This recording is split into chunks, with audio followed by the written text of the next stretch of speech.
Welcome to Simply Stylish DIY, where we take ordinary to extraordinary. I thought today's DIYs would be so much fun to make that you could use in any kind of like tiered tray or somewhere you need just tiny things. These are also great to use if you don't have a lot of room to put out a lot of decorations. These would be fantastic little pieces to sit around to be able to decorate for fall. Um, but if you're limited on space, stick around. I think you're going to love how these turn out. I picked this little unfinished hutch up at Hobby Lobby for $4.49. You can use this in several DIYs by changing out the things, and we'll talk about that in just a little bit. First, we're going to give it a nice coat of paint. I wanted this to look very old kind of and vintage, so I'm going to paint mine with this ivory chalk paint. We're going to water it down a little bit to make it thin, like a little bit of a stain, and then we're going to add some embellishments to that, and then we'll get started filling it up. Once you add some nice clean water to that, just take your brush and stir it up until you don't have any clumps left, and that will make sure that it's nice and thin, and it'll go on your wood very nicely. Take a small brush and dip it into your watery stain here, and just cover up the wood. I'm going to take it and dip it in. Make sure that you have coverage on all of it. It doesn't matter if it runs like mine did, because we're going to take a paper towel or a rag and dab off most of the excess anyhow. We're just really wanting to get almost like a whitewash. Since we're using the chalk paint, it dries really quickly, and that way we can go on to our next step. The choice is yours here. If you wanted to paint this all brown stain, that would be really pretty. Also, it would be really pretty if you took black and thinned it down, and you could almost stain it like a gray tint. The choice is really yours to make this your own unique creation. I'm going to make mine almost like a two-tone by taking it and making almost like a butcher block countertop. So we'll do that step here next. But first I wanted to paint the back side, make sure that I had good coverage on that, and then just blot off all the excess. I'm going to open those little doors on the cabinets and paint the inside of those as well, just so if you store things under there and they're opened, they'll be painted and they won't look unfinished. I went ahead and put just a little dab on the corner of my wax paper. I'm going to take my brush and just dip straight into that and not water it down, just to give it the just wood looking effect for the top of the cabinet. After I did that, I really liked that color and the way it looked, so I'm going to take it and add that to the edges, and also I'm going to do the top of the hutch also. Once I have that finished, I'm going to paint the little doors. I pulled those out for the drawers. I'm just going to paint the front with the ivory color that I had on my brush still, and then I'm just going to dab those off on my paper towel that I had here behind it, and then once those dry, we'll do a little bit of embellishment to those as well. While the drawers are finished and drying, I'm going to do the same thing at the top that I did there in the center, and then I'm going to take my brush and kind of use more of a dry brush technique. That way it's not wet, and I can take a little bit of that paint, dab off a little of the excess, and just go around the parts that we whitewashed to make them have a little bit more dimension, and I really wanted it to look more antique.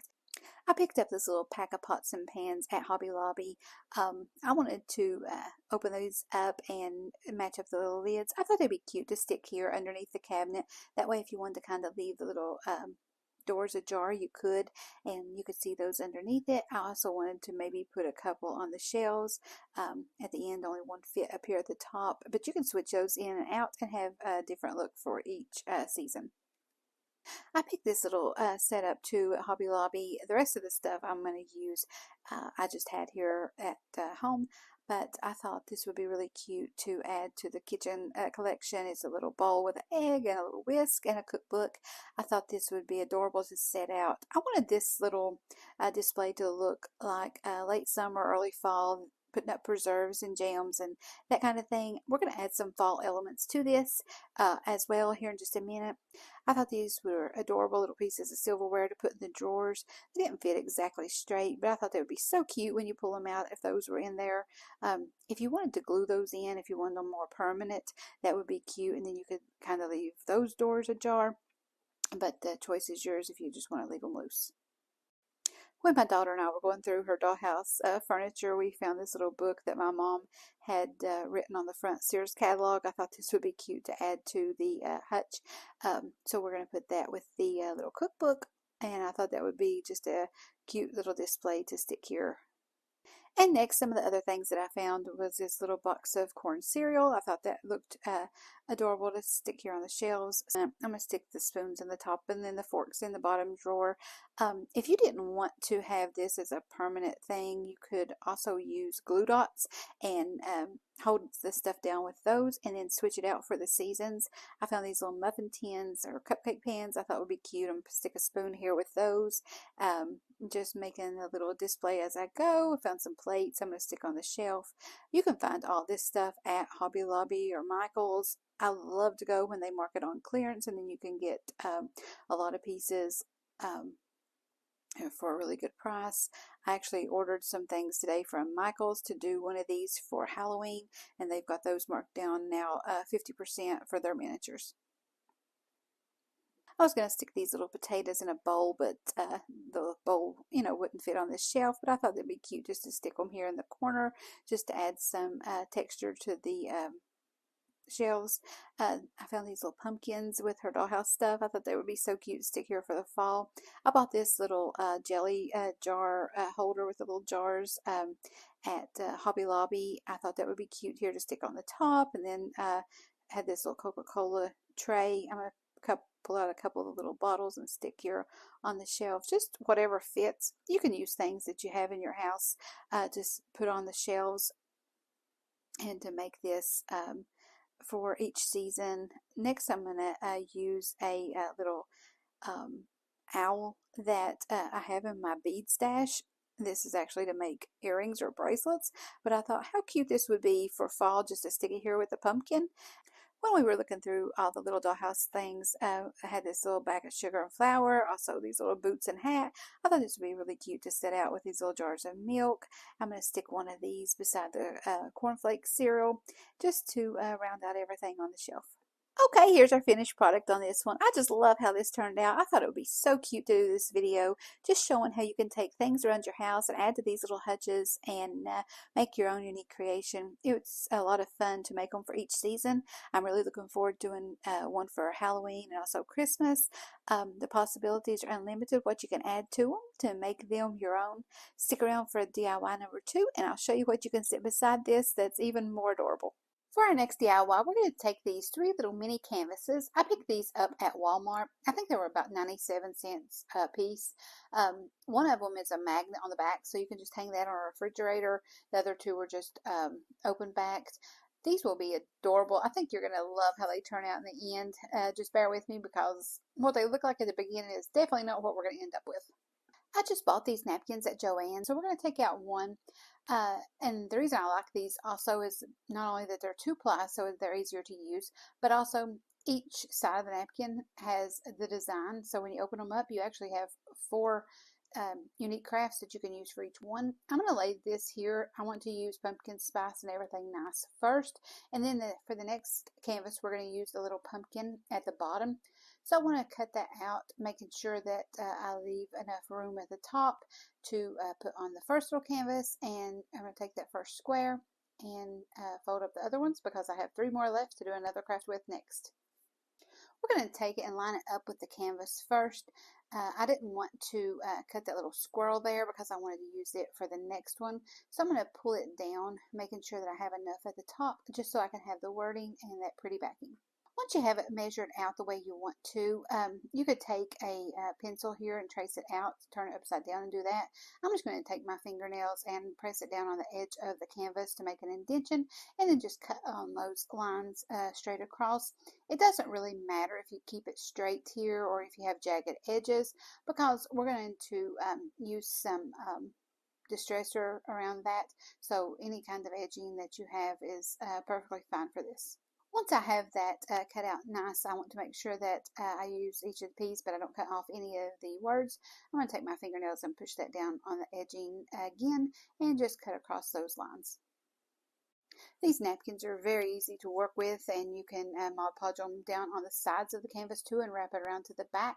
But for this DIY, I wanted to do something special to the sides at the end.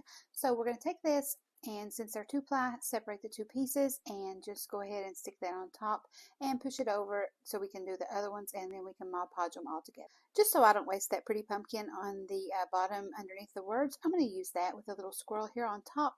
I'm going to measure it. Like I said, it doesn't matter if you have pieces of canvas that show, because we're going to cover that in just a few minutes. So just go ahead and do the same thing, lay it over top of it. I'm just going to take my fingernails and make the creases, and then we're going to cut that out. Once you have it cut out and trimmed up, do the same thing. Just separate the two pieces and set that aside with the other one, and we'll do the third one. I picked these up at the same time. I thought the pumpkins matched really pretty, and this gives such a variety of crafts you can use for this. I'm going to open it up. There's a multitude of different pumpkins that we could have picked from, but I have this little long rectangle shaped canvas, and I wanted to find something that would match up for that. So I'm going to choose this little pumpkin here. It's got a leaf above it, and I think that would be really pretty to add to our collection. I could have got out a pencil here and traced around the edges for this, but I'm going to do the same thing. I'm just going to take my fingernails to the side of the napkin and make some creases. That way when I lift it up, I can see those and just trim out around that. Once you have those lines cut out around the indentions, do the same thing. Separate your two pieces and lay that on there, and we're ready to start the next step of putting them on the canvas. I'm just going to fold this napkin up here, put it with the rest in my stash, and use these for upcoming projects. Next, we're going to use Mod Podge. I'm going to use gloss here and dip my sponge brush in that. We're going to put a nice thin coat on the front of the canvas. After you have that on there, go ahead and put the napkin on top of that. I wanted mine to have a little bit of texture and dimension, so I'm just going to leave the wrinkles in mine. I do want to push out the bubbles with my finger, but I wanted to add a little bit more wrinkles, so I'm going to take my finger and kind of crunch it up a little bit. That's just the look I wanted to go for here. If you wanted it to be more smooth, you could always add a piece of saran wrap on top and then take a little roller and roll the wrinkles out. I think either one would be really pretty here, but this is just the way I'm going to do my canvases. We're going to repeat the same thing for the next two. Just lay that on there after you put the thin coat of Mod Podge on the canvas, and then lay your little napkin piece on it. After you have the wrinkles pressed out, or add more wrinkles to it, either one, just take your Mod Podge and put a nice thin coat on that to seal all three of them, and also that gives a really pretty glossy sheen. Next, we're going to use Distressed Oxide. I'm going to use ground espresso. That way, this is what I was talking about earlier. It doesn't matter if you cut your napkin too short, because we're going to use it and take it around with our coarse bristle brush. If you want to have a softer look, just take the tip of the brush, or if you want a little bit darker, use the edges like this, and that way you can cover up all the imperfections and make it look really pretty all the way around. To finish off our first little canvas, we're going to take this black chalk paint, and we're going to take a sponge brush, and once I shake it, there's plenty enough to use just in the lid. Put a little bit on your sponge brush, dab off a little bit of the excess, and then we're going to hold the sides and paint those edges. This just gives it more of a defined finished look. If you had wanted to make your napkin a little bit larger on the edges, you could have just covered the sides with that and Mod Podge, but I thought this would look really pretty, especially since we're going to sit them with our other little miniatures, or hang them on a little wall, or put them in a tray. This will just look really pretty, nice finished edge. I bought this little tiny easel with the canvases when I got those at Walmart. I think this would be really cute. I'm going to sit one in it and have the two beside it, but I'm going to take, I thought about painting it first, and it's great if you want to do that, but I'm just going to distress mine just to match the edges, and I'm just going to take my brush and just dab around the outside, and then just kind of run over the center of the wood just to give it a little bit of rustic charm. Next, we're going to finish off the other two canvases, doing the same thing as we did on the first one, just taking the Distressed Oxide and going around the front, and also then taking the chalk paint and going around the edges of the canvas. Okay, here's our finished product on this one. I just love how cute these turned out. I thought these were so adorable when I saw them in the store. I wasn't exactly sure what I was going to do with them. I thought about snowmen, but I love how they turned out for the fall. The possibilities are unlimited. You can put all kinds of different napkins on these and make them your own unique creation. And here's what they look like all sitting together. I hope you enjoyed this. You can make all these yourself and have your own mini treasures to cherish for years to come. Let me know in the comments below if you liked today's DIYs and which one was your favorite. I enjoyed our time together. Thanks for watching. I linked another video here for more crafting inspiration. Be sure to check it out. Have a great day.